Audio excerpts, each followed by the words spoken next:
Unreal 4 has the ability to create procedural light shafts, which in my opinion look really cool and can make your environments pop and just look much nicer and more natural and cinematic. So this scene right now has just one light. It's a directional light, which I call sunlight, and it's supposed to represent my sunlight. If I look at this directional light, it's pointing from about this direction up in the sky, and you can actually see the little sunlight disk in my atmosphere back there. So we know where the sunlight's coming from. So what I'm going to do is I'm just going to navigate to a different location here so we could see it better. Now with the directional light selected, I have this light shaft parameter rollout in the details panel, and I have two different methods for doing light shafts. I could use the light shaft occlusion method, or I can use the light shaft bloom method. So what I'm going to do in this video, I'm going to show you how they both work, and then you can decide which one you want to use for your games and projects.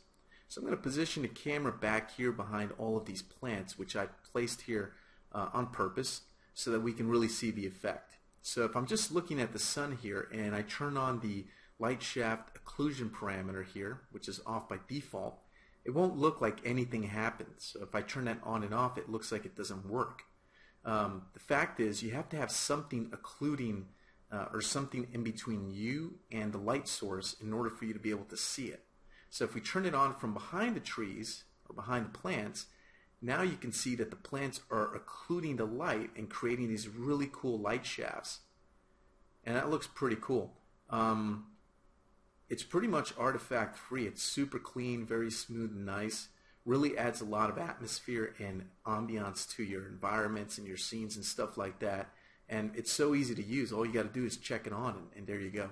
Now you have this occlusion mask darkness, which if you increase, you'll start to slowly kill off the effect. So if you feel like the effect by default is too strong, if I knock that down to 0, you see the effect is really strong. We get these really dark rays, which might look a little bit unnatural. So you might want to play around with the mask darkness to kind of alleviate that and tweak it. Now I'm going to use the light shaft bloom.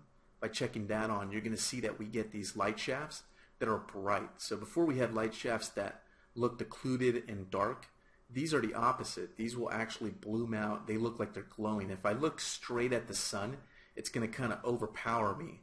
And in my opinion, I like using the light shaft bloom because for sunny days like this, or scenes like this where it looks like a sunny day, it really sells the effect by giving you that kind of a glow, which realistically, if you look at the sun at this time of day, your eyes are going to get blown out. You won't be able to see anything. So you have a bloom scale and a bloom threshold you can use to play around with the settings. We also have a bloom tint, which I like to use just to give you more artistic control. So if I give this kind of a warm tint, we can get sort of a sunset or sunrise sort of a feel, and this looks really awesome. Just imagine having a cool jungle environment during sunset and you're overlooking a Hawaiian beach or something like that. You can totally use this to sell the effect and really immerse the player in your environment. So if I go ahead and play with the bloom scale, I can increase the strength of the bloom, and now it's really overpowering. I'm kind of exaggerating it so you can see what the setting does. I'm going to go back to the color. Another way to control the strength of the bloom is by adjusting the value of the actual color of the bloom itself, which is what I actually like to do. I feel like this gives me the most control over the bloom when you're tweaking this stuff. So you can see that looks really cool. So there you go. That's how to use light shafts in Unreal 4. Have fun, take advantage of this stuff, and make your levels pop and look nicer with light shafts.